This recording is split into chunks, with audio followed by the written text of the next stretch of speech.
Hello everyone and a warm welcome to Economic Forum. My name is Farai Mwakutuya. I am your host today, where we continue our focus on provincial affairs, specifically looking at the different provinces and the developments that are taking place there in line with the devolution policy.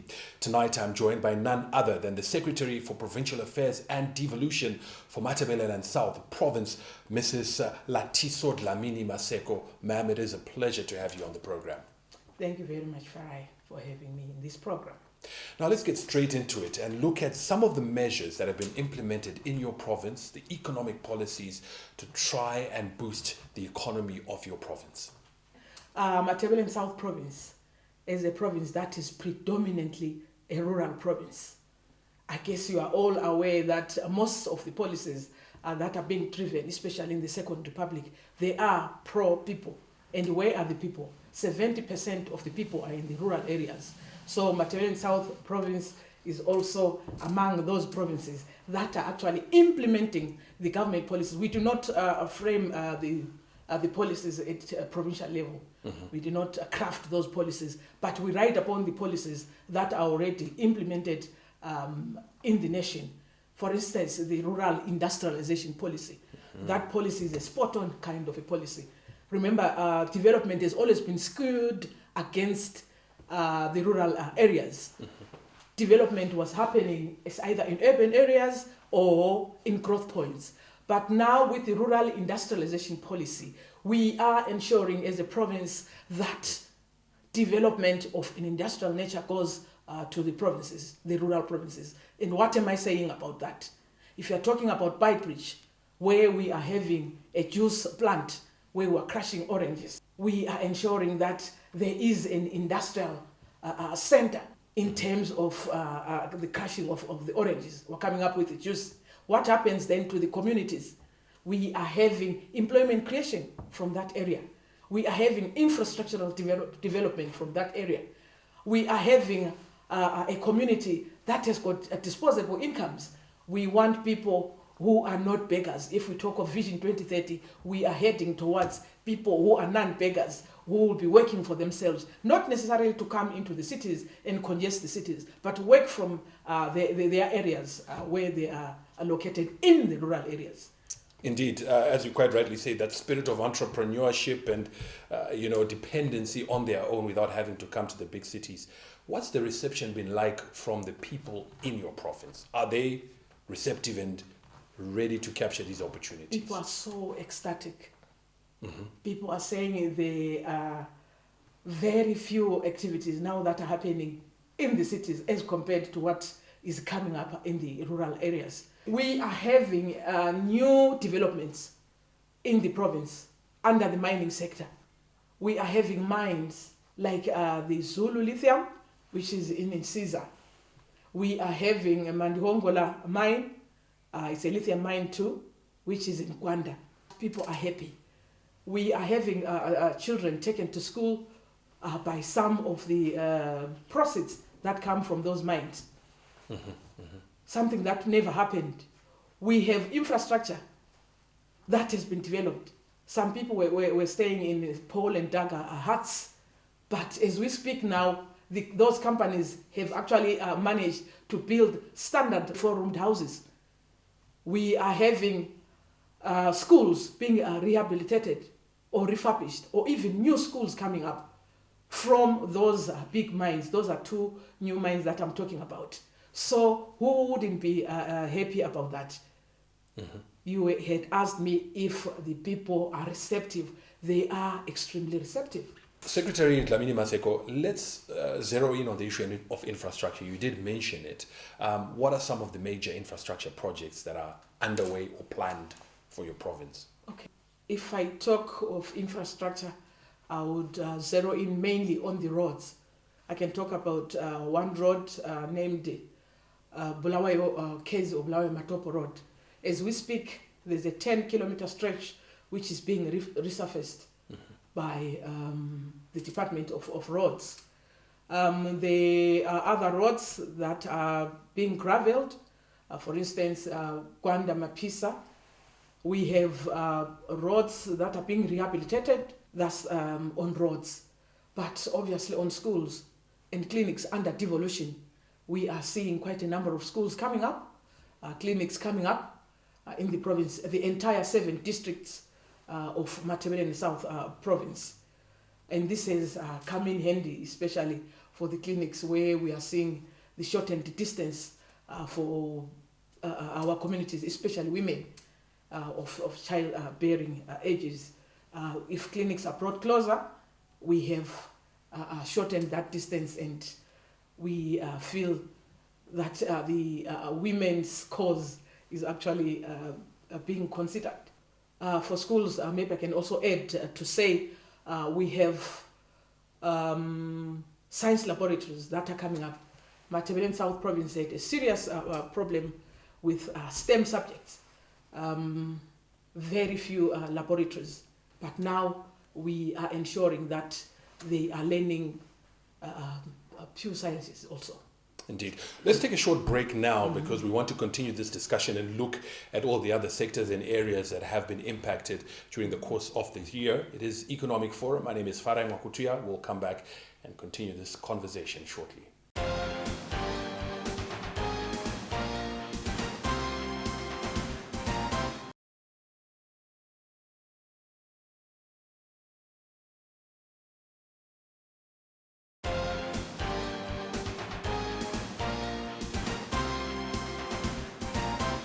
Thank you for staying with us.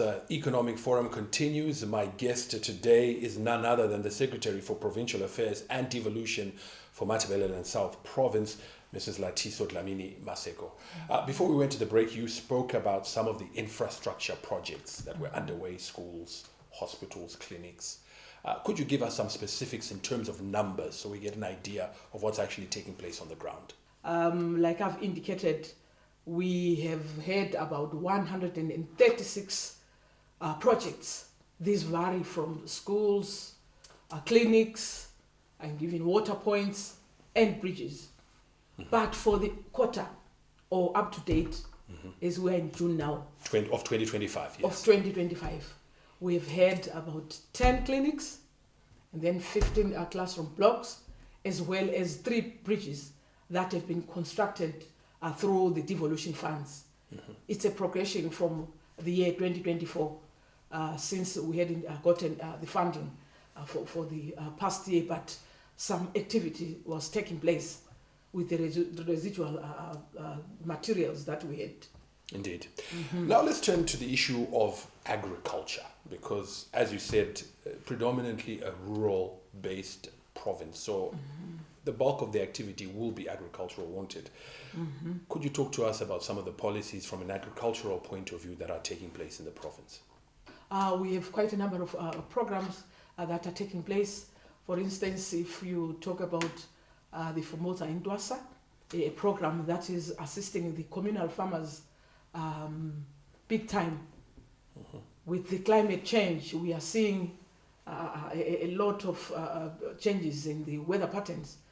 But with this program, the Indwasa, we are actually getting better yields from the farmers that are employing the Fomota Indwasa approach. Then we have rehabilitation of irrigation schemes. Quite a number of irrigation schemes have been rehabilitated, and as a result, production has become higher. Matabeleland South has never been seen as a province that could do wheat, that could grow wheat, because we are seen as a region 4 and 5, yes, very dry and arid, limited rainfall, bad soils, etc. But tell you what, we are now even contributing to the GMB, the Grain Marketing Board, on wheat, and as well as even the maize crop. When we talk of traditional foods, that one is actually part and parcel of the province because it thrives even in the hot temperatures. So indeed, these measures are contributing to food security in the province. Is the province food secure? Definitely.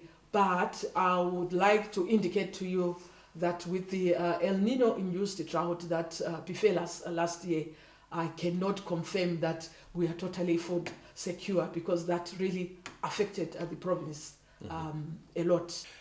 As you quite rightly mentioned, a lot of the time when you hear Matabeleland South Province, you don't associate it with food production. You think of it in terms of livestock. Exactly. So please, can you talk to us about how you're doing in cattle country? I think it's called Yes, that's what we are referred to as a cattle country. For cattle, we are doing well. As we speak, we have a herd of about 608,000 cattle.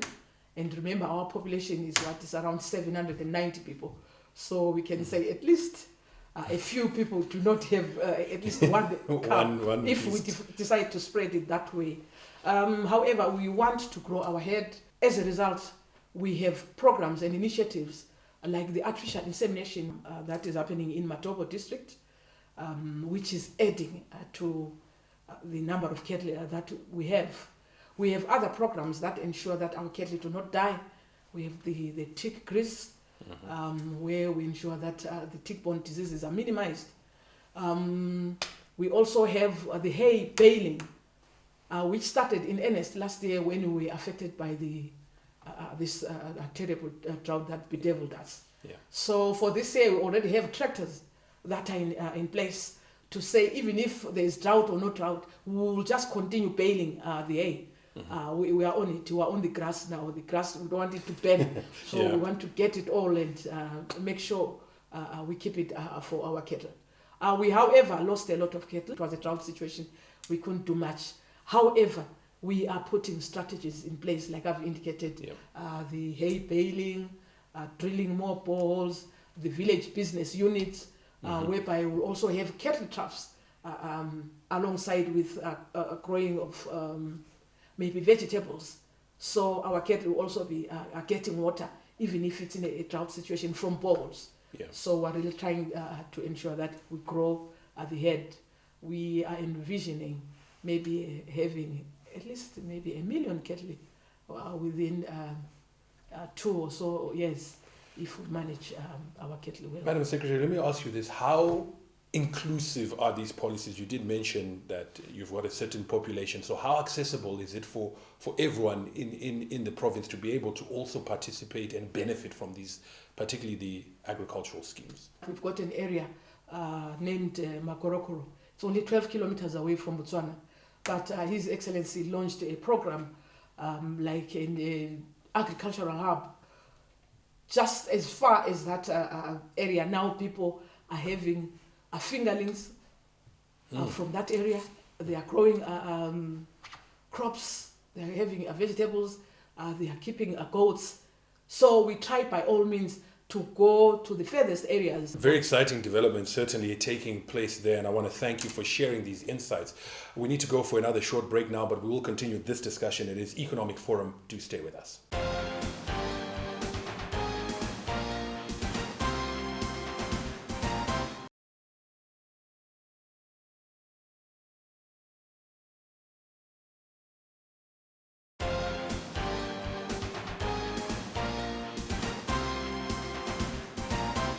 Welcome back. Now, Madam Secretary, we do know that one of the most important things or the most influential things taking place the world over, including here in Zimbabwe, is technology, digital migration, digital developments. From where you are sitting in your province, what is being done to ensure that no one is missing out on the digital economy? We are seeing the expansion of the broadband into the rural areas. We are seeing Starlink being broadened into the back of the beyond, the areas that never thought they would use a smartphone. People are now using smartphone. This is very essential even for our farmers, because these days it's even easier for a farmer to market themselves through the internet. Yeah. So there's quite a lot that is happening. In schools, we are having our school children seeing the breaching of the digital divide, because they have computers already, the internet is functional, so we are seeing a positive drive under ICT. Now, talking on that point, you mentioned that children in your province are on an equal footing with children anywhere else in the world. We also know that His Excellency has said each province must become must it start to generate and attract its own investment. From an investment promotion point of view, what are you doing as a province and what has been done so far? Matabele South is not being left behind. We are having conferences, investment conferences. For this year, we are having one in mid-July, thereabout. But we just had one early February, where we were in collaboration with some private players. We had an expo in Indaba in Beitbridge where we invited the business community, and it was online. So we connected to the diasporians, all the Zimbabweans that are all over the world. We are trying by all means to also lure investment in our province. We are not sure about the investment appetite for the province, but so far so good. We've had quite a number of potential investors that are inquiring about doing business with us. Madam Secretary, we know tourism is one of the crucial sectors of the economy that will drive the national economy. When we zero down to your provincial economy, what is happening on the tourism front? From this year, January to June, we have had quite a number of tourists that have visited the province. And our main areas of attraction are the Matopos. Remember, most people, they confuse Matopos is an area that is located in Bulawayo.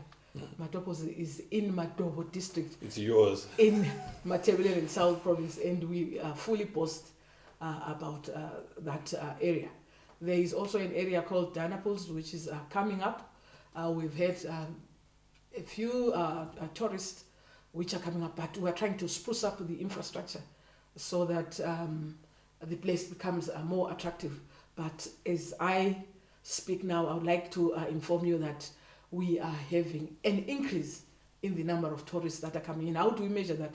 We are seeing even the room occupancy during these Easter holidays, even end of year, December.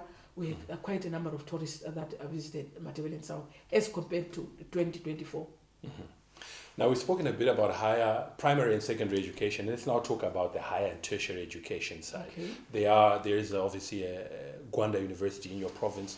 How is that institution feeding into the rest of the economy of the province? There is Gwanda University. There's also the Joshua Mugabo Polytechnic. With the Gwanda University, you note that most of the programs, or they are dealing mainly with courses that are relevant to the province. We'll see mining, we see agriculture, which will later feed into the communities. Once we have the graduates that have been churned out of that province, obviously we are making the province human resource bigger. We've always complained that we do not have maybe a geologist or something like that. But if we churn out our own geologists from those universities, we will definitely have a bigger, database or a bigger area to get the human resource from. Yes. I would also imagine just that sheer good fortune of geography, where you are the province that has borders with at least, 5 borders in your one particular province, particularly now when you look at issues of trade, inter-Africa trade, access to markets, that also positions you quite well, doesn't it? Very true. We're one of the biggest borders, the Beitbridge border post, which has been currently modernized with almost a state-of-the-art, infrastructure. And that border accommodates the SADC route. So if we talk of SADC, you know what we're talking about, all these neighboring countries that are passing through our border. That's the Beitbridge border post. So trade, obviously, will become enhanced from that perspective. We have other borders in Plumtree and Mlamba Peli. All those borders, we want to spruce them up to match the standards. Okay. Now, we're almost out of time, but I know earlier in the program we touched on issues to do with health and education, which I think is very important because, yes, we've primarily spoken about infrastructure, economy, investment, but also welfare. As an office, as a provincial office that is responsible for that, what are you doing on a welfare point of view to improve issues of healthcare, education, and just social welfare? Okay, I'll start with health issues. For all along, we were having serious shortages of doctors in the province. But as I speak, I can confidently say 95% of our hospitals all have doctors now, save maybe for specialist doctors. So it means that our patients, they now can be treated within the province instead of referring them to maybe big hospitals in Bulawayo or maybe even here in Harare. So with the doctors that have been recruited, we feel a lot will be achieved. We also have managed to spruce up our theatre. The operations are taking place in the province. We have X-ray machines that have just been bought, not everywhere, of course, but maybe one or two hospitals. So that's a plus on our part to say Matabele South can stand on its own. Yeah. Thank you so much. I want to thank you, Mrs. Latiso Dlamini Maseko, for coming through and sharing those insights. It's certainly been very eye-opening, and I think everyone who's watched this program will be inspired by your energy and passion and zeal to see that these developments do take place in your province. Thank you for joining us. Thank you so much. And indeed, thank you for tuning in and for watching this edition of the program. It has been Economic Forum with me, Farai Mwakutuya, your host. Today, I was speaking to Mrs. Latiso Dlamini Maseko, Secretary for Provincial Affairs and Devolution for Matabele South Province. Be sure to join us again next time for another edition of the program. Bye-bye.